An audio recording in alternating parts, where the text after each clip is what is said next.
Hi, welcome to Marketing Moms. As it always tickles me when I'm about to start the show and I realize, oh, this is coming through my computer audio. So hopefully you guys can hear me. And when Anastassia starts talking in just a minute, I will switch into my microphone on my earbuds. So sorry about that. This is Marketing Moms. I'm Ann Brennan, and this is Anastassia Van Gressel.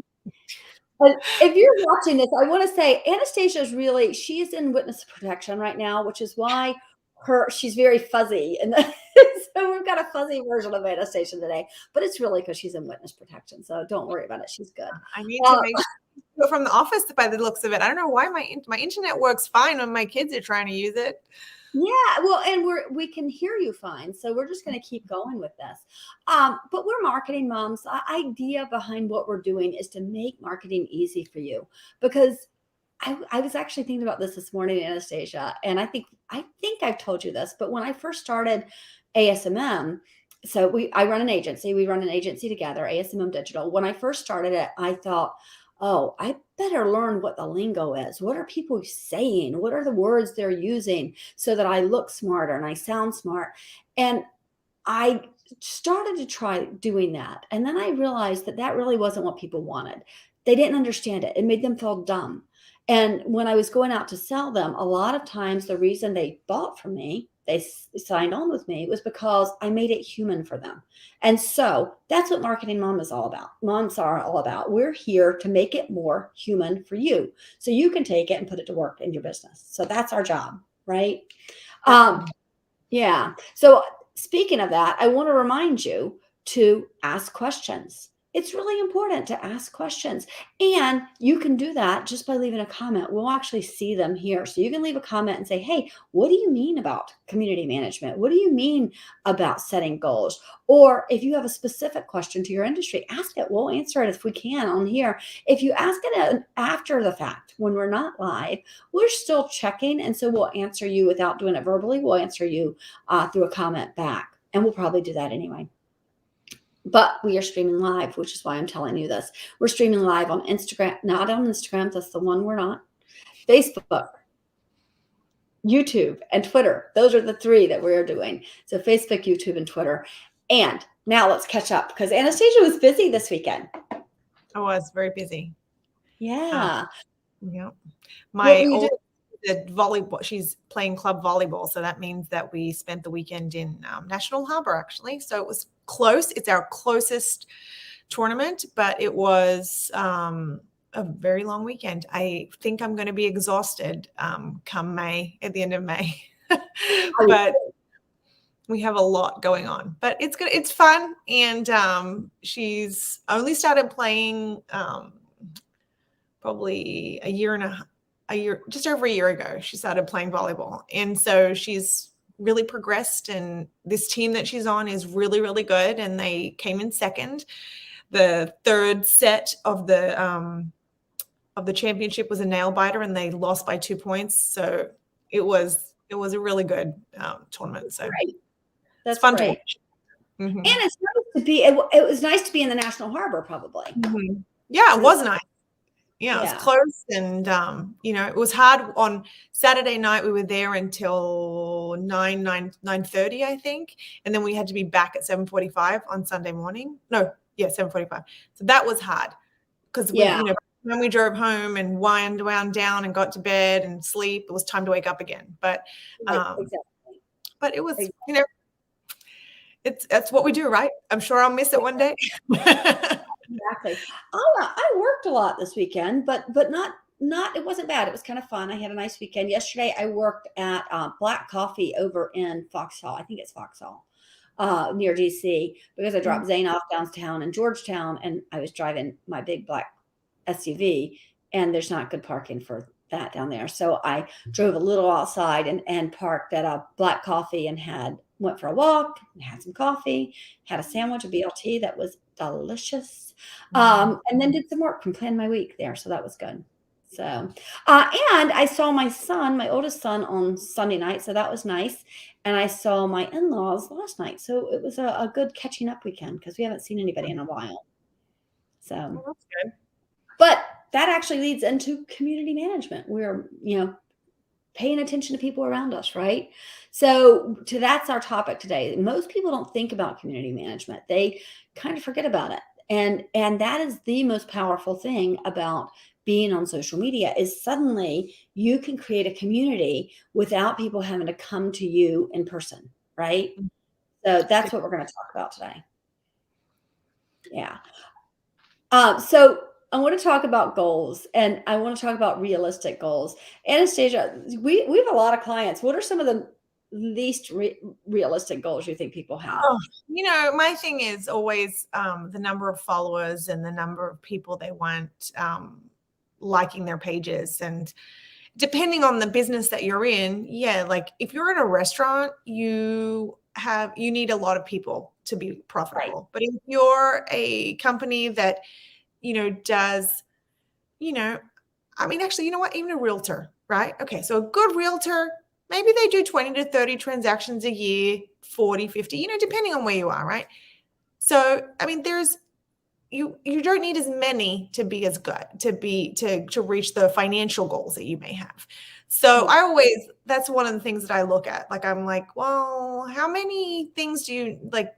That's unrealistic. Like having 30,000 followers, it's not realistic. Depending on what you do, right? If you're a plumber, that's not going to happen.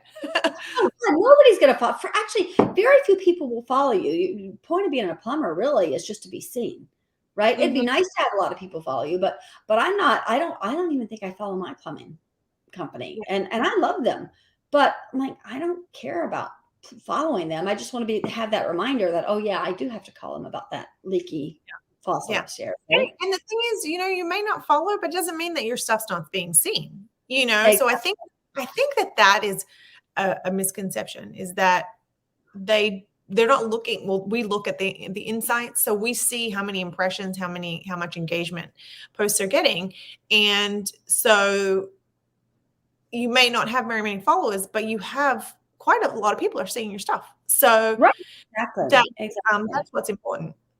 Yeah, and with community management, it's even more narrow, right? For the most part. Now, there are times, Alice Ann Loftus has built a community called Leading Ladies, right? And it's a really nice group. But as you build it, you can dilute your brand by building so big that people don't feel like they're heard. Whereas when she first started, we could all talk, and we don't talk quite as much as we used to. So know your goals. Do you want to create a tight knit community? Do you want to create a community that's bringing people in from all over the country? What are you trying to do, right? For us, honestly, I would like to have marketers and small businesses from all over the country for this particular podcast. So if I wanted to build a community around this, I would build it bigger. I would look for a bigger community. But for my ASMM Digital, no, I don't need that many clients. We don't need that many clients to stay busy. So when we're building a community for that, it is really local people here who we want to talk to on a regular basis, right? So, it's purposeful and intentional. Like these are words that are thrown around a lot, but the reason that, we talk about this being purposeful and intentional with your marketing and just every aspect, right, is so that you are realistic in in the goals that you're setting, and whether or not, so here, one thing is like, I'll be like, okay, can you afford to grow that quickly? So if you are for us at ASMM, if 100 people come knocking on our doors right now and want to hire us, that's not a good thing. Right. No. And we'd make people mad because first of all, we'd have to turn them down. But if we did take them, we would just mess it up if 100 people came. We don't take that many clients at one time. Exactly. We wouldn't be able to do a good job maintaining the standard that we currently have. So that's something that you have to think about with your goals. Like, what is your goal? And are they realistic? Not are they realistic in can you get that many people? Are they realistic in are you able to give them the service that they deserve? If you got them. Yeah. And actually, so I want to use an example here. We used to work with Fleet Feet Sports, and Fleet Feet Sports didn't need thousands of followers. They had a lot of followers for their blog and some things like that. And that was great because they had some online orders. But what they really needed was a very tight knit community that could then become their evangelists, right?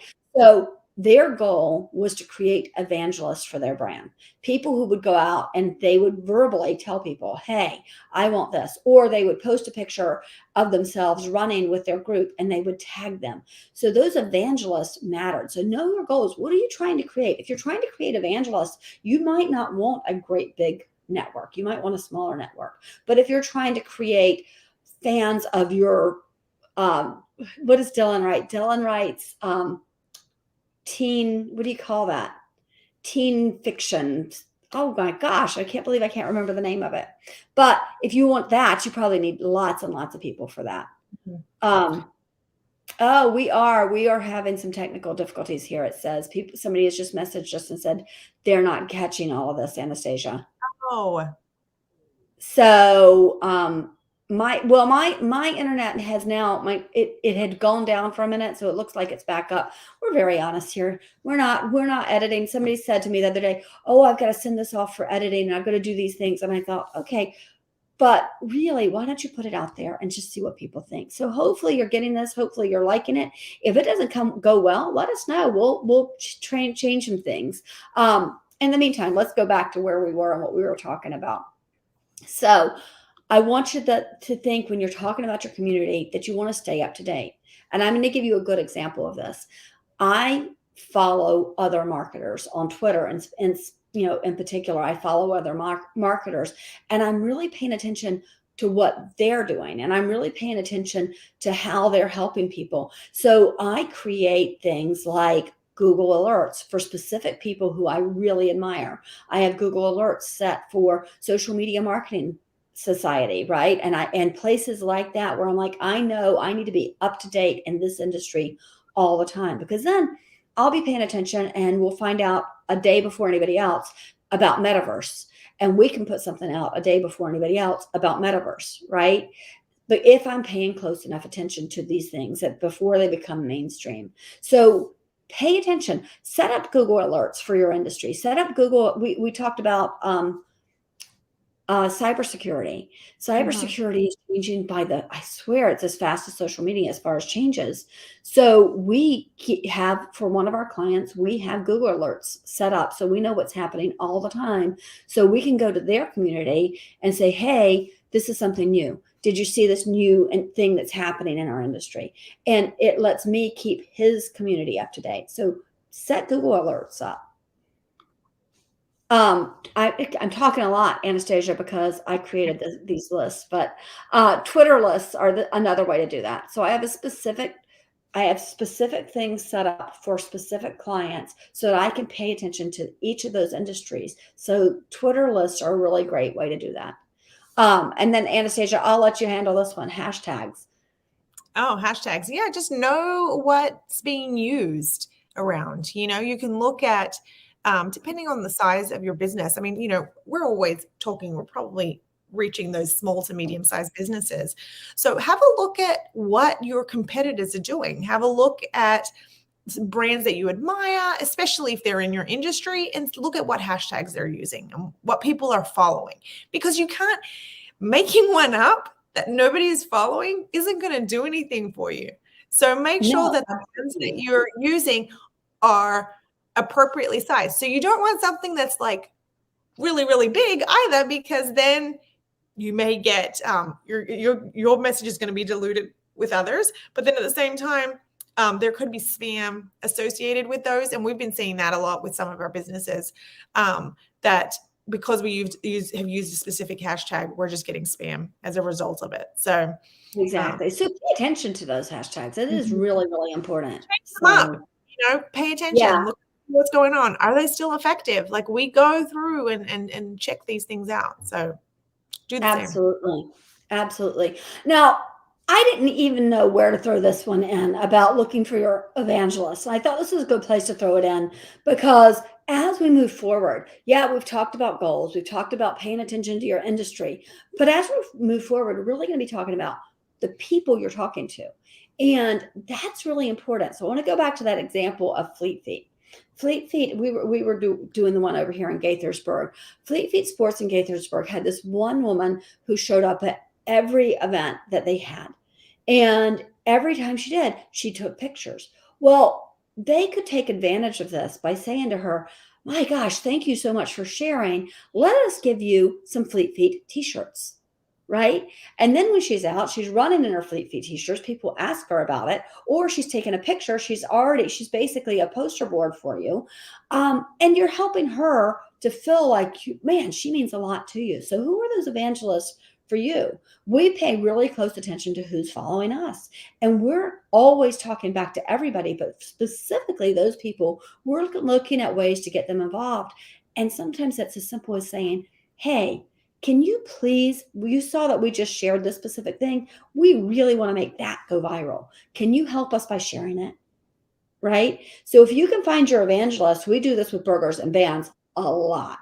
We have a great group of people, probably 35 evangelists, people who absolutely believe in us and will help us in any way possible. So when we want something to go viral, we'll call them and say, hey, this is the post, this one post, we want everybody to see it. And it's so helpful. It really is. Definitely. So, Anastassia, do you have anything to add about evangelists? Anything that you've noticed? No, I mean, I think that you kind of covered it. Like, just pay attention, see people. And if they are, if you see the same people like commenting and they're trying to help you, they're trying to help your business. So it's not necessarily that they're trying to get something out of you, but just right. If they're being generous with their time and their social reach, like maybe be a little generous with them, Yeah, absolutely. And because that's just going to promote them even more, like if you go in, like you said, with Fleet Feet, with the t-shirt, somebody gives you a t-shirt, it's because it's like, hey, thank you. Like, yeah, here, take a t-shirt. It could just be the difference between them like loving you and them like just wanting to go and shout your name from the rooftops. So, right. Yeah, or Exactly. defend you, like, so it's something that you need to cultivate those relationships. Absolutely.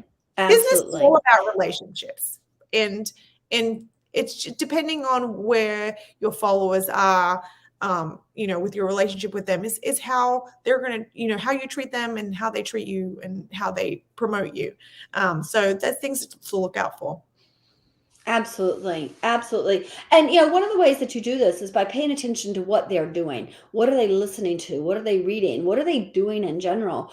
I used to manage a mom's running club, and that, it was a running online community, but we would meet in person, and we're going to talk about, turning this into meeting in person later. But this particular group was moms of little kids, and they were busy, and many of them were planning on getting pregnant again. And so they weren't drinking as much as, say, moms of older kids who need to drink a lot to get through the teenage years. So we had to pay attention. We didn't post things about, hey, meet us down at the pub after the run. We didn't do that because that wasn't what their area was. So pay attention to what they're doing and communicate with them about those things. So if you find out that your running community is also listening to a podcast by a guy who is running crazy miles, listen to that podcast too, so you can communicate with them online about it. Maybe start sharing some of his stuff because that's something that's of interest to them. Find out what's of interest to them and start sharing that stuff. So, building a Facebook group is not enough. People will build it and they think they will, it's like Field of Dreams. You build it, they will come. They won't. They don't care, right? They're only going to care if you care enough to be involved in it. So honestly, we don't manage people's Facebook groups. When I first started this, I had somebody who had me managing their group. And what I realized is it's very time consuming and it is not personable. You need to be really personable with the people who are there. They need to know you, not your marketing company, right? So create don't just build the plan and think they're going to come. Create a separate content plan for it. right?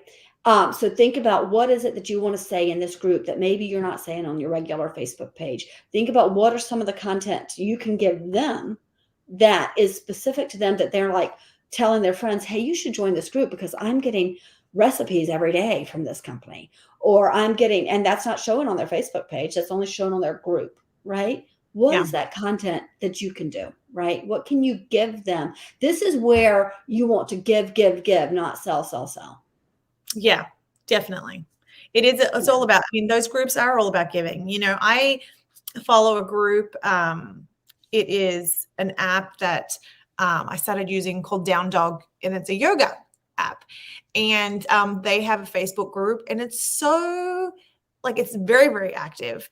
And people are always like, they'll post them doing a pose or asking questions, or, and everybody's very involved in it. And it's all about giving. It's all about like giving people advice, giving people recognition or encouragement. That's the main one, like giving people encouragement. Right, exactly. And Well, it's positive. And I love, even though I am not active on it, I like to follow it. But it's very, very useful.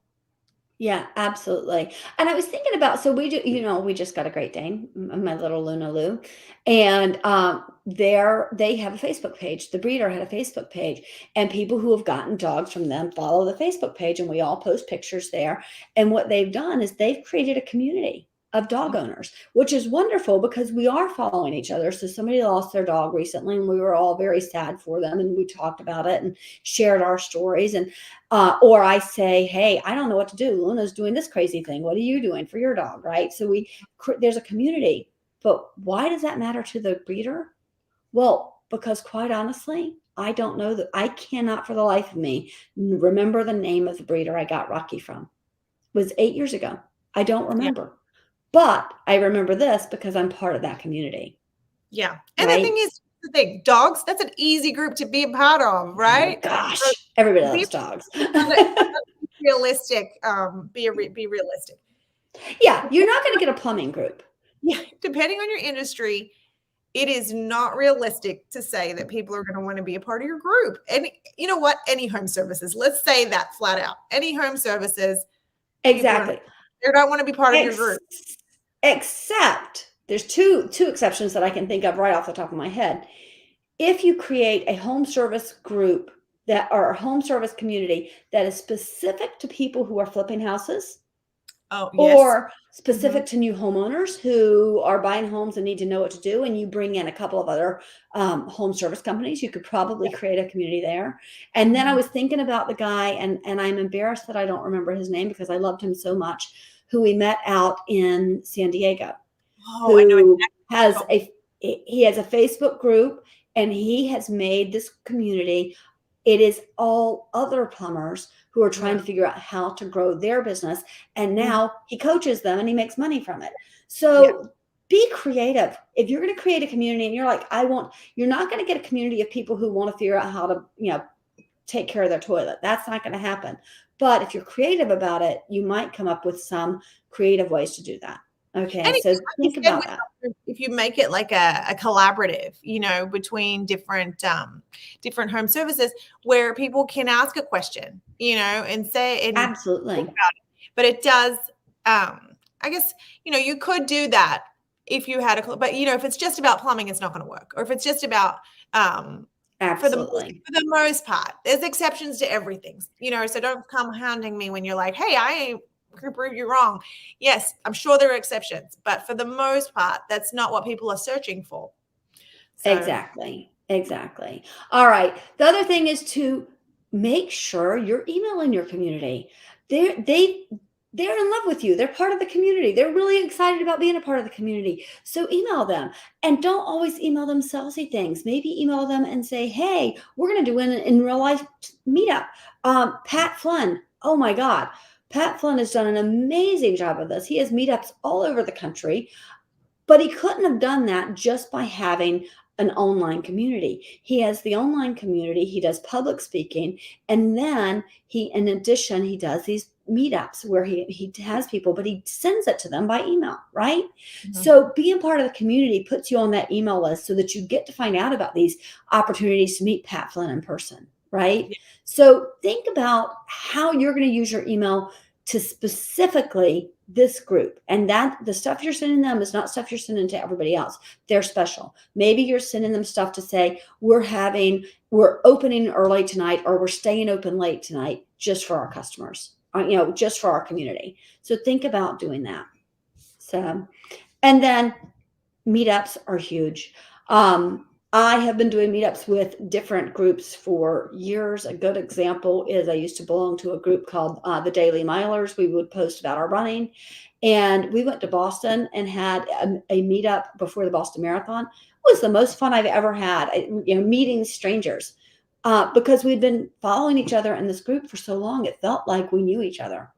Mhm. So yeah, think about how can you create a meetup opportunity for your, a good example of that really in smaller is that the civic dinners that we do, Mhm. right? We do civic dinners, and people in our online community come to those civic dinners, and it makes us real to them. It makes us real life people to them. And they feel like, oh, I know them. I trust them. I know, like, and trust them, right? You want that. So, yeah. All right. And finally, this one is the one we talked to everybody about most. So, Anastasia, you talked about a bit about the authenticity Yeah, factor. authenticity is more important than ever. It is. People used to be okay with not getting the best side, right? And especially when social media first started, and it was like always the be envious of my life kind of thing. But I think more and more people now are looking online, and they know that it's not all roses Right. everywhere we go. And so they like that authenticity. They like to know that things aren't always going the right way for everybody, because it's not going right for everybody anyway, Right. So Right. authentic and showing that not everything's good all the time is just, it makes you human, it makes you relatable, it makes you approachable. Absolutely. And that's what people want. They want to know that they are not alone, that they might be struggling in one area, but everybody's struggling in some way. And Absolutely. even in business, like if you're a business owner, you most likely you're most relatable to other business owners who are also struggling with either employees, Right. or being lonely, or like being on this roller coaster of why am I doing this, and oh, this is great, so I think being authentic and being human, I mean, that's what we talk about every week, right? It always Right. comes down to that, being human. And if you want people to know, like, and trust you, you have to be authentic. Absolutely. Absolutely. And the community is a great place to do that, right? So Mhm. we encourage you on your social media to be authentic, to put things out there. But you might not say, "Oh my God, I am really struggling. I'm having a really hard time." You might not say that on your main page. In your group, you might, right? You might say, I'll give a good example. She hasn't done this yet, but I think it would be perfectly acceptable if this happened. Absolutely everything curly. She has beautiful curly hair. Well, if she woke up one morning and she was having a really bad hair day and did a post and said, "Look, I have a blog all about my beautiful hair and how you take care of it. And suddenly today, look what happened. And I got to go out there and represent. This sucks." Other people in our community would be more likely to trust her because they go, "Oh, okay, she's not always perfect," because their hair isn't going to always be perfect. So think about really creating that community and being your true authentic self to that community. Go back to the running example. You own a running shoe store. There may come times where you're not motivated to run and you own a running shoe store. Tell people, because they'll be like, "Yeah, I've been there." And that will not only help you, but it's going to help them because they're going to feel like, "Oh, okay, I'm not alone in this battle." Mhm. So, I just saw somebody this morning Honest Liz, and she's not a client of ours, but Honest Liz, who actually the reason we follow her, or I follow her, is because she follows absolutely everything curly, and she has very curly hair, and we, would love her to be an ambassador. But I followed her this morning. I was watching her, and she talked about her postpartum depression. It was wowing, right? Because it was like she had this baby. She looked so happy in all of her Facebook stuff. And then she's like, look, I've been struggling with money. I've been struggling with trying to be up all night. I've been struggling with postpartum depression. This is hard. Well, suddenly I really like her because, oh my God, she's just a real person. She's just like me. I mean, just because she's got gorgeous hair and I have not a curl on my head, nothing to be mad about. It's actually, I really like her. She must be like, so you and I are very straightforward people. We don't hide, Right. we don't hide things. And not this, because that's how we are. Like we live, Right. you get what you see with the two of us, like Mhm. we are not good at hiding, Right. at hiding things. And so that's authentic to us, right? Yes, If you are a absolutely. person that doesn't like, I have somebody in my mind right now, you would never see her in anything, any way but perfect, because that's who she is. Right. So being authentic is being authentic to yourself. Right. I'm talking about, letting people in on your struggles, but that's only if you're a person that's comfortable with that. If you're Yes, not, absolutely. and you're pushing yourself too much to do it, then that's not being authentic either. So just be true to yourself and your core values and what you want people to know about you. You don't have to share everything, Absolutely. unlike us. Absolutely. Yeah. And that is absolutely true. I'm glad you said that because I think sometimes people try to be what they're not. And that's what you don't want to be. You don't want to just seem authentic. You want to be authentic. If your authentic self is not the kind of person who shares that kind of thing, then don't share that kind of thing. So do think about that. All right. We always say we're going to give you an actionable item. This one is so easy. Oh, and I changed it. It's supposed to say, I'm going to hide it. Your actionable item this week is to go and find your hashtags. Go and find your hashtags. And then you know what? Come back, leave a comment on wherever you're watching this blog or listening to this blog, and let us know what are your hashtags, because maybe we'll follow them. Maybe we'll be interested in them. Let's think, what are the hashtags that really matter for your industry? And what are the ones that surprised you? So that's your homework for the week. Yeah. I do also want to give you this, which is the blog. Go to the blog this week. If you're looking for help on finding your industry hashtags, it just so happens that that's what the blog is on this week, finding your industry hashtags. So go in and look for the hashtags there. That's what you want. Next week, we're going to do we did community management this week. Next week, we're going to do content management, because too many people start social media and they stop. And really what it comes down to is they have no idea how to manage their content. So come back next week and listen to that one. I think you're really going to like it. If you're having a hard time with this podcast, let us know. If something's happening with the sound quality, if something's happening, whatever way we can improve it, let us know. Also, leave us a review, but only if it's a really good review. If it's a bad review, email me. I really do want to hear that before you put it out on social media. Email me and say, Ann, I don't like your lipstick. It's not a pretty color. And that'll be okay with me. So, all right. You guys have a great day. We will see you next week. Bye-bye. Bye-bye.